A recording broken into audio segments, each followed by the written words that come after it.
are still making the choice to open their hearts and homes to children in need. Congress has worked in the past to reduce barriers that would-be adoptive parents face. I will continue my efforts to make sure adoption remains an option for children in foster care who can't be reunited with their family, women facing an unexpected pregnancy, and all parents willing and able to provide a safe and loving home for kids in need. There were over 100,000 children in the foster care system waiting for adoption in 2019. That 100,000 is approximately 1/4 of the number of kids that are in foster care. Congress must work in a bipartisan way, as it has for many years, to make sure adoption can become a reality, not just a dream, for all of these kids. We must also make sure that child welfare agencies have the tools and flexibilities that they need to serve the families in their communities. For years in the Senate, I have worked to elevate the voices of youth in the foster care system. These young people are their own best advocates, and they can tell you that the thing they want most is a caring and lovely family and a permanent home.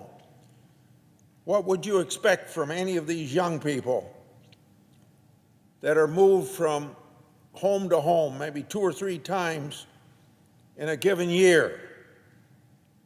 As I continue to work in Congress towards the goal of helping all children find their forever family, I will always keep in the best interest of children at the forefront. I yield the floor and suggest the absence of a quorum. The clerk will call the roll. Mr. Alexander.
Mr. President,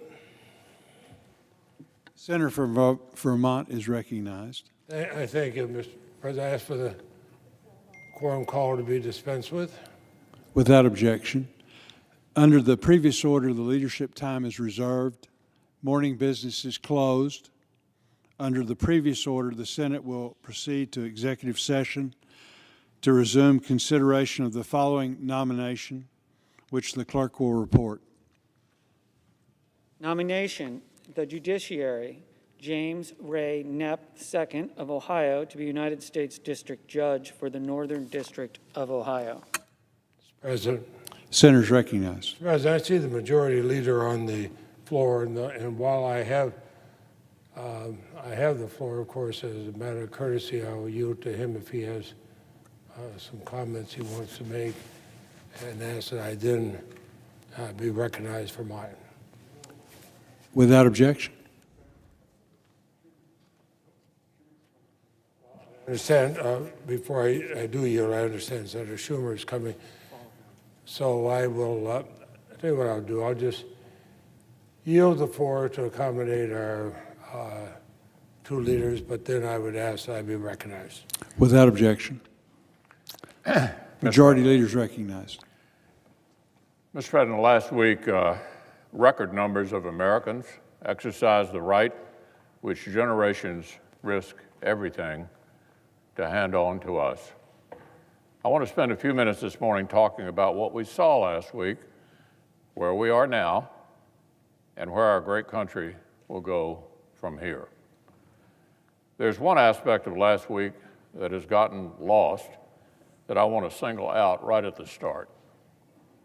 By every indication, the 2020 election appears to have been free from meaningful foreign interference.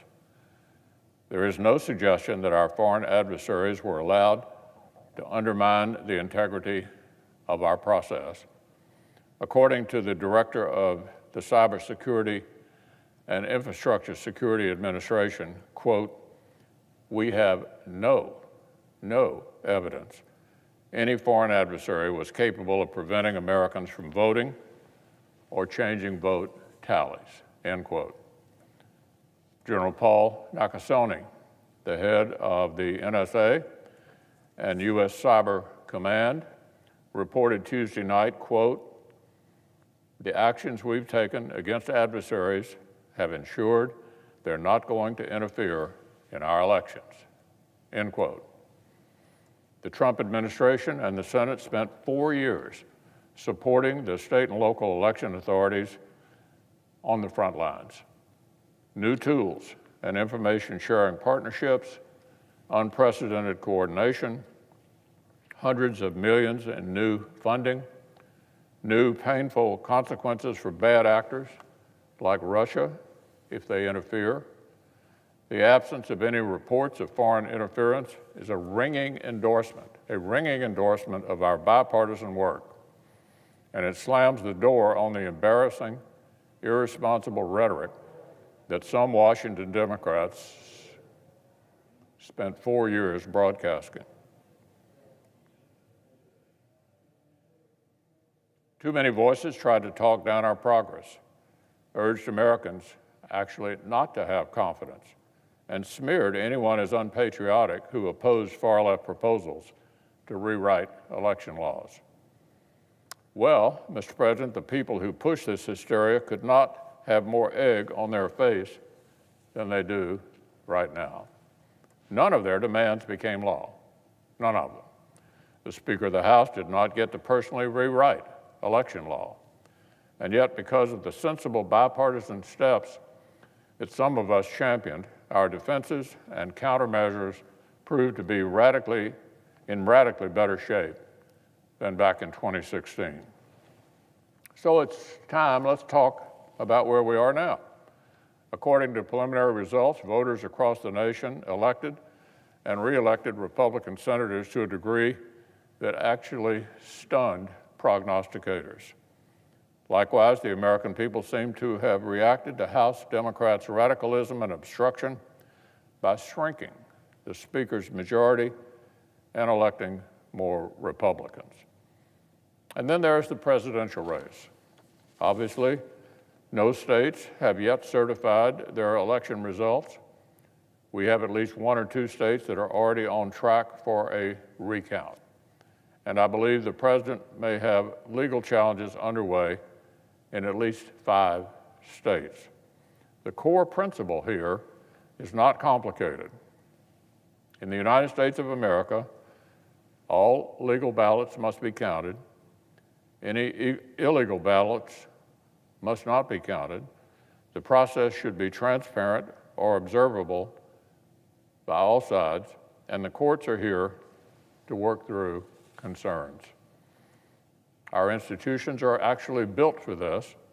We have the system in place to consider concerns, and President Trump is 100% within his rights to look into allegations of irregularities and weigh his legal options.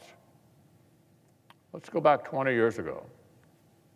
20 years ago, when Florida came down to a very thin margin, we saw Vice President Gore exhaust the legal system and wait to concede until December. More recently, weeks after the media had called President Bush's reelection in 2004, Democrats baselessly disputed Ohio's electors and delayed the process here in Congress. In 2016, election law saw recounts or legal challenges in several states.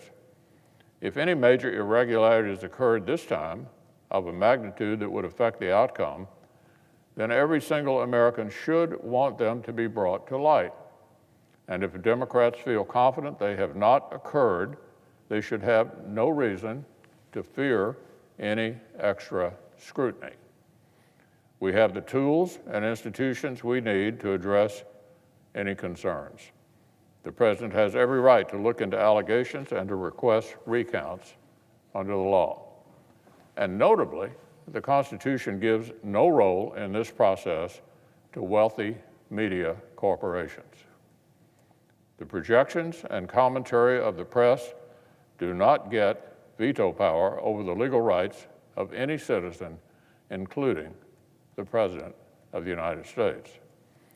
Now, more broadly, Mr. President, let's not have any lectures, no lectures about how the President should immediately, cheerfully accept preliminary election results from the same characters who just spent 4 years refusing to accept the validity of the last election, and who insinuated that this one would be illegitimate too, if they lost again, only if they lost.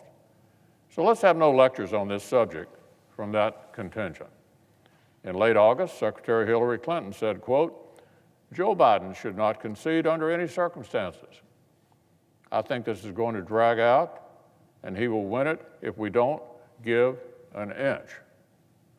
That same month, Speaker Pelosi and the Democratic leader both stated, quote, "President Trump needs to cheat to win." In October, when Speaker Pelosi was shopping some conspiracy theory about the Postal Service, she recklessly said, quote, "Listen to this, I have no doubt that the president will lie, cheat, and steal to win the election." Now, does this sound like a chorus that has any credibility whatsoever to say a few legal challenges from President Trump represent some kind of crisis? At this time last week, small business owners in cities across America were boarding up their windows in case President Trump appeared to win, and far-left mobs decided to reprise their summer rioting. Suffice it to say, a few legal inquiries from the president do not exactly spell the end of the republic. Here's 2 professors from Fordham Law School and New York Law School. This is how they put it. Quote, "For centuries, we've asked people who are unhappy with their fellow citizens or government agencies and institutions, bring their claims to court.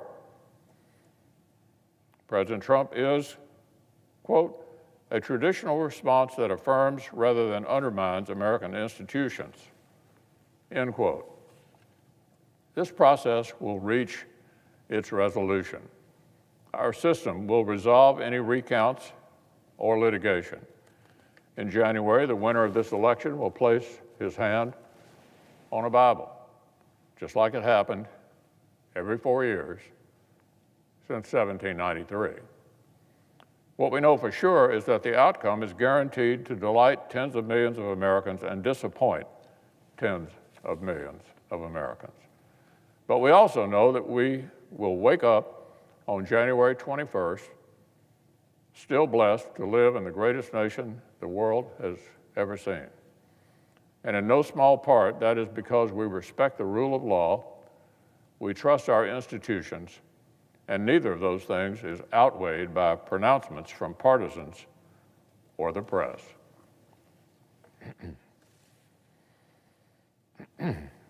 Now, on an entirely different matter, Mr. President,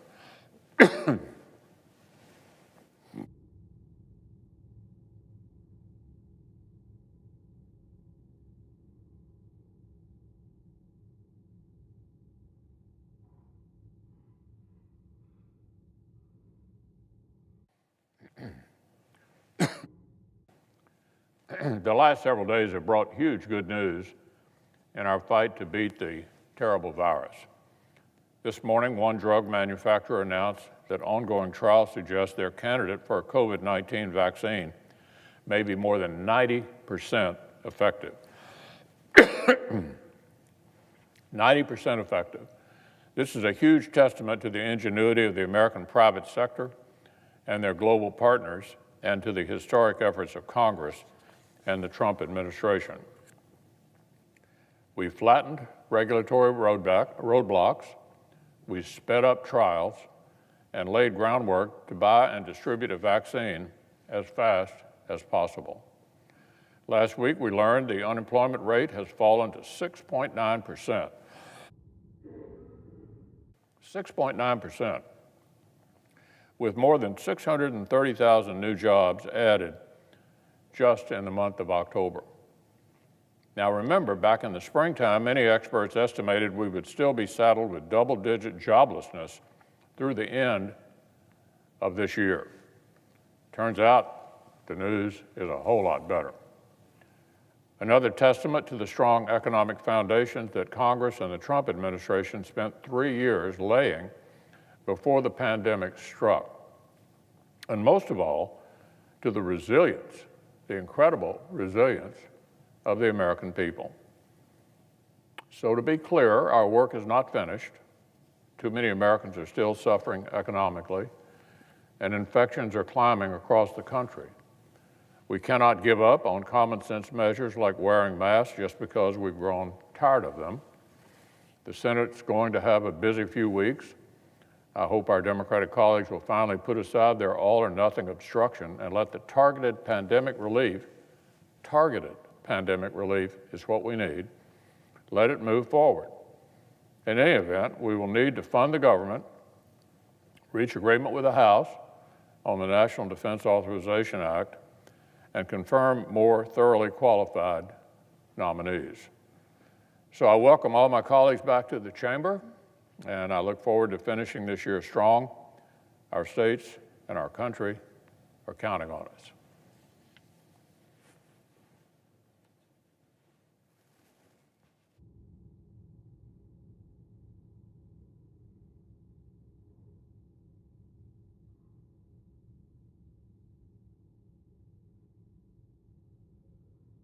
Clerk will call the roll. Mr. Alexander.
The minority we in leader is quorum? recognized. We are in quorum, I Colin, ask unanimous consent the quorum be dispensed with. without objection. Now, Mr. President, last Tuesday, our country conducted the most sacred process in our democratic system of government, a national election. It was an election unlike any other in modern history. Much of the voting was done before Election Day itself, as a global pandemic forced states to adjust their balloting and voting procedures. The counting of the vote took a little longer than most Americans might have expected or hoped. Indeed, some of the final tabulations are not yet complete. It is still to be determined which party will hold a majority in this chamber. But we do know a few things. First, and most importantly, former Vice President Joseph Robinette Biden will become the 46th President of the United States. Our dear colleague, the distinguished Senator from California, Kamala Harris, will be the next Vice President of the United States. And on January 20th, the country will finally turn the page on one of the most divisive and chaotic chapters in our history.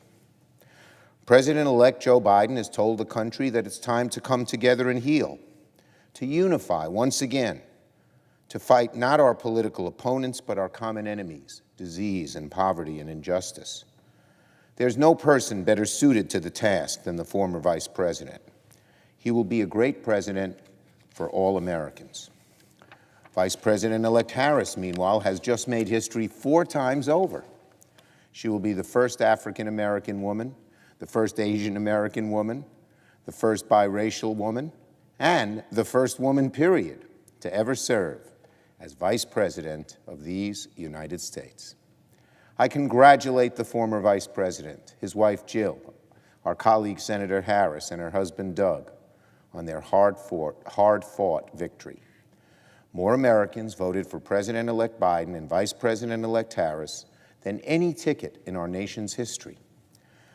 They have given them an enormous burden, a decisive mandate, to take the reins of the executive branch and marshal this government into action. For they will assume the high offices of the presidency and the vice presidency at a time of unprecedented challenge. Our great nation faces the greatest economic crisis in 75 years, the greatest public health crisis in a century. Extraordinary inequalities of wealth and income strike at the heart of the idea of America as a land of equal opportunity. Racial disparities in our society strike at the heart of the idea of America as a place of equal justice. Climate change threatens the very future of our planet. The American people have placed their faith in President-elect Biden to confront those challenges head-on, to relieve their suffering, to repair our democracy, to recover our economy, and rebuild a country and a planet for this generation and for the next. I have no doubt their faith will be rewarded, but I also have no doubt that the task ahead is daunting. While the country prepares for a change in administration, it must also brace for the darkest days of the COVID-19 pandemic. Over the weekend, the United States recorded its 10 millionth case. We are now confirming nearly 100,000 new cases of COVID per day, on track to eclipse more than 1 million new cases per week. As exhausted and impatient as we all are for our lives, our livelihoods to return to normal, experts are warning us that the worst phase is still ahead. The quickest way to turn the tide, crush the virus, and get back to normal is to do what we should have been doing all along. Take the virus seriously, listen to the scientists, and dedicate the necessary resources to get the job done. President-elect Biden is already preparing to do just that. Today, he named several health experts and scientific advisors to serve on a COVID-19 task force. It sends the right signal that while the president-elect will not assume office for another few months, his administration will hit the ground running. And its policy on COVID-19 will refreshingly be dictated by facts and by science. It's a major turning point that soon we will have an administration that actually acknowledges that this is a health care crisis, that knows our economy won't fully recover until we solve it. I'm confident that a Biden administration will do that, but Congress must play its part too. Nearly 15 million Americans have lost health insurance through their employer. Democrats have a solution to that problem. Let's get it done and make sure those families have health coverage. Medicaid programs across the country are experiencing a huge influx of new enrollees, while state budgets struggle to bear the added costs. The HEROES Act ensures that Medicaid is strengthened and secured for the duration of this pandemic. Let's get that done, too. And today we received news that the entire world has been waiting for. A U.S. company has developed a vaccine for COVID-19 that, according to the preliminary research in the news reports, is 90% effective. The FDA said it would approve a vaccine that was 50% effective. So while the FDA needs to review the vaccine, to have a vaccine that is 90% effective is about as good as it gets. We Democrats will do everything we can to make sure this vaccine, or any vaccine, is distributed quickly, fairly, equitably. And the challenge is now one of scale and one of delivery. Congress should fund a national vaccination program, and the administration, whether it's the Trump administration or the Biden administration, must do everything to reach minority and underserved communities, combat vaccine hesitancy, and ensure that the vaccines are free to everyone. This will be a massive and complex undertaking, unlike anything that our country has seen.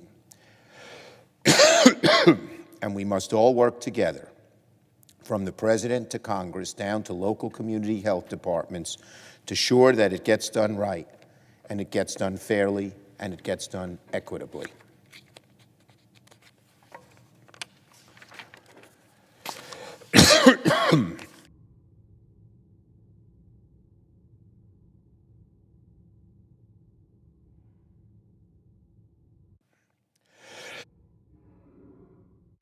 So while the incoming administration prepares to take on the surge of COVID-19, Congress should pass a strong, comprehensive COVID relief bill that actually meets the needs of the American people. Excuse me.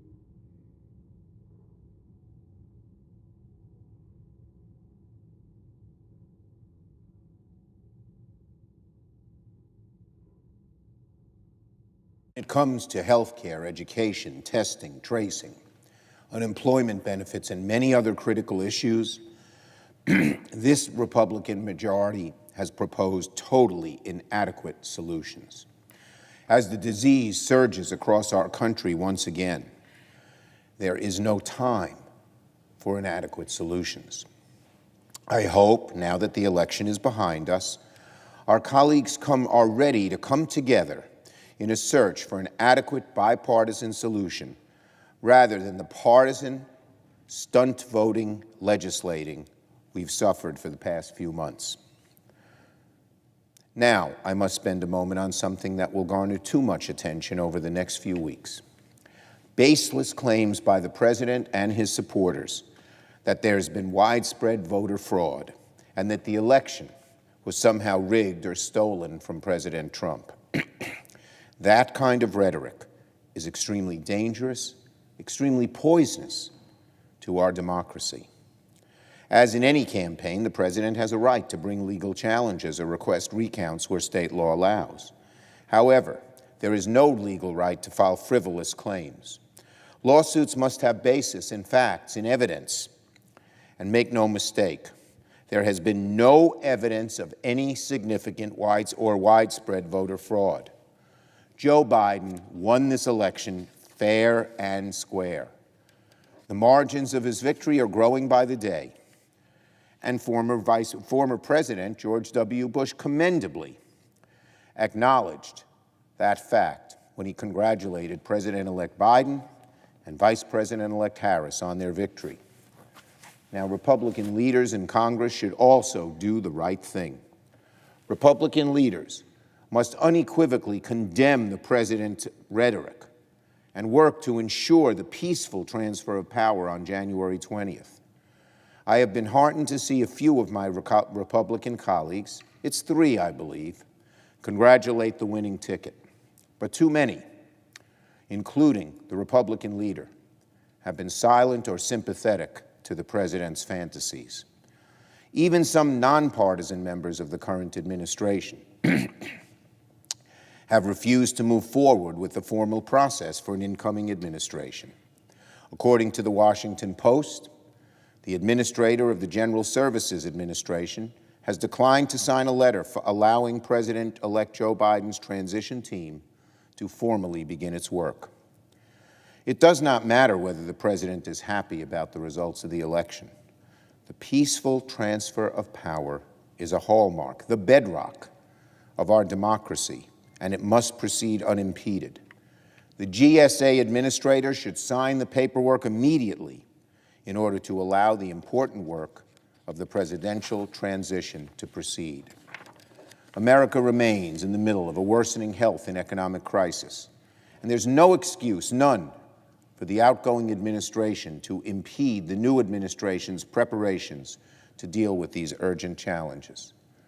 There is no law or requirement that President Trump concede the election or leave the office of the presidency with grace. But as history prepares to write the final few sentences on the Trump presidency, it will surely note how this president and his Republican allies here in Congress treated our democracy on his way out the door. I yield the floor.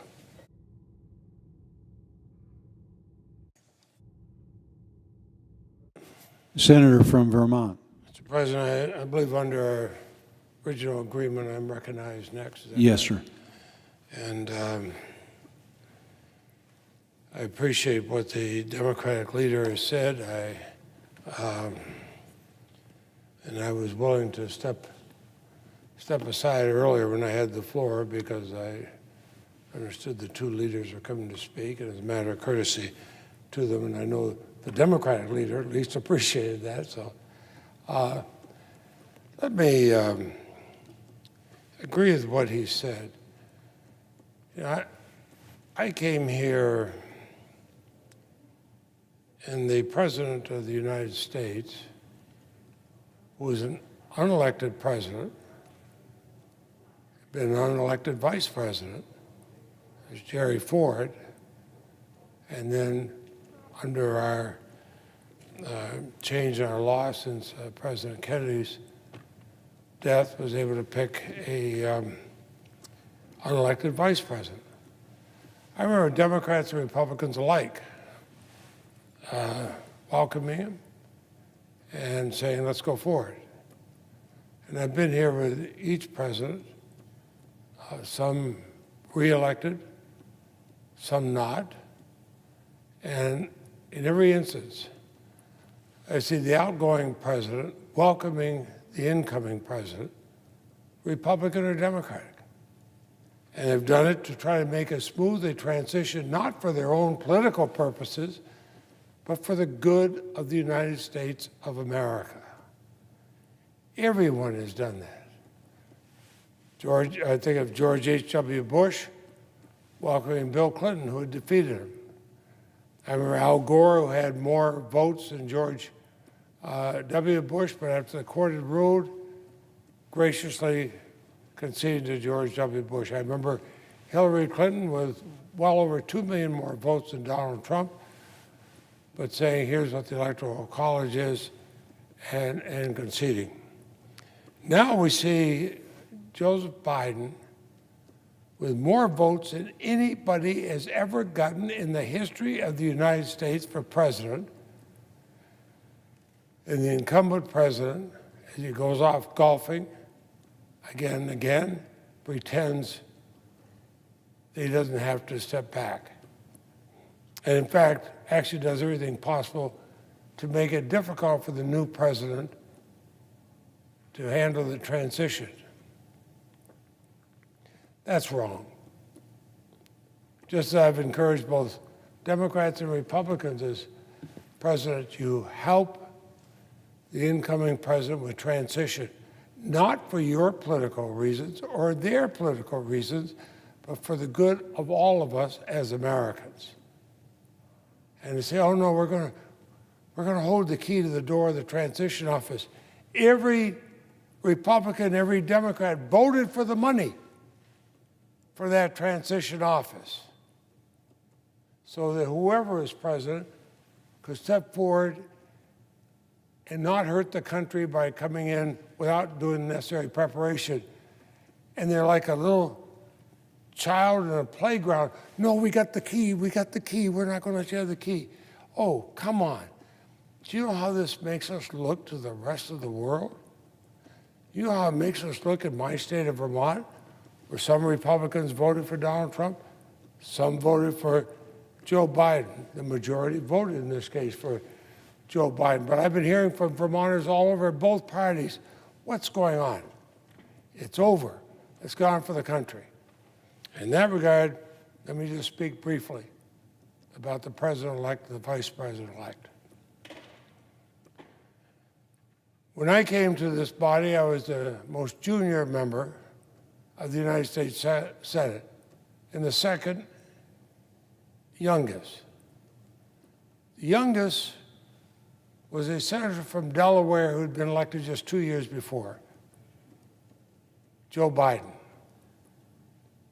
And I think the fact that we were the two youngest, we bonded over that. And got to know his family. I knew the tragedy he had when his first wife was killed, his daughter was killed, but he'd go home every day to make sure that he could put his sons to bed, be there with them. I don't know how many times, Mr. President, we'd be standing down there in the well. He's looking at his watch. He said, what time do you think the last vote's going to be? Because the next train to Delaware is at such a time. And he's like a marathon runner going out the door to make sure he got the train, which he did, to be home to take care of his children. And I remember how happy Marcel and I were when he met Jill. What a wonderful woman. Dr. Biden was everything you'd want in a first lady in this country. We had the privilege of traveling with both of them, seeing the love and the joy they had in each other's company, the love and the joy they've shown in their children and grandchildren, and continue to. I watched Joe Biden with a sense of dignity as he ran for election to the presidency, an office he had hoped to hold, but probably thought he never would. I know that he had wanted to run 4 years ago, but it's too close to the time of losing his son, Bo. And I'd had the privilege of knowing Bo. In fact, the last time I talked to him was on one of the battlefields in Iraq where he was serving in combat for our U.S. military. I told him at that